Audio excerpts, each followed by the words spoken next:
আজি আমি Asian mission institute of pharmaceuticals আৰু নাৰ্ছিঙৰ উদ্যোগত আজি বিশ্ব এইডছ দিৱস উপলক্ষে আমি এটি ৰেলী বিশেষকৈ বিভিন্ন শ্লোগান সম্বলিত সজাগতামূলক শ্লোগান সম্বলিত প্লে কাৰ্ডেৰে লৈ আমাৰ ছাত্ৰ ছাত্ৰীসকল শিক্ষক শিক্ষয়িত্ৰীসকলে কয়াকুছি বজাৰৰ মাজমজিয়াদি এটি ৰেলীৰ আয়োজন কৰিছে।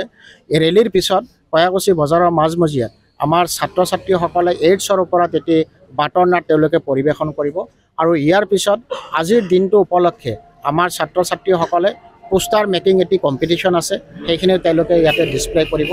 মই ভাবোঁ যে সমাজত চৰকাৰে অৱশ্যে এইডছৰ ওপৰত বহুত কাম কৰি আছে, কিন্তু সমাজৰ এগৰাকী ব্যক্তি হিচাপে বা সমাজৰ অনুষ্ঠান হিচাপে আমাৰো এইডছৰ সজাগতাৰ ওপৰত কাম কৰাৰ দায়িত্ব আৰু কৰ্তব্য আছে।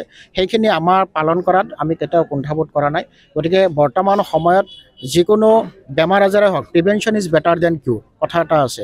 গতিকে আজিকালি যিসকল উদীয়মান যিসকল যুৱক যুৱতী আছে, বিশেষকৈ যুৱসকল, তেওঁলোকে যুৱ শৃংখলতা যথেষ্ট বৃদ্ধি পাইছে আপোনালোকে জানেই, আৰু তেওঁলোকে মাদক দ্ৰব্য বা তেওঁলোকে ড্ৰাগছ ব্যৱহাৰ কৰি আছে আৰু এইডছ বেমাৰ ড্ৰাগছৰ পৰাও সংক্ৰমণ হয়।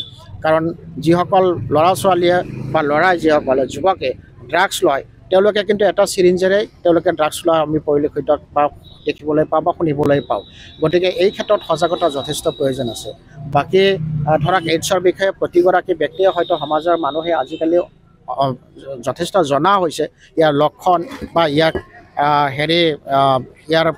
কেনেকৈ বিয়পে ইত্যাদি কথাখিনি তেওঁলোকে জানে। তথাপি উঠি অহা নৱপ্ৰজন্মৰ কাৰণে আজি আমি এইখিনি তেওঁলোকক সজাগ আৰু সচেতনতা কৰাৰ কাৰণে এটা প্ৰয়োগ কৰিছোঁ। আপুনি বিচৰা বাতৰি পাব কেৱল নিউজ 18 এপত। নিউজ 18 এপ ডাউনলোড কৰিবলৈ স্কেন কৰক এই QR কোড। গুগল প্লে ষ্টৰতো পাব এই নিউজ 18 এপ।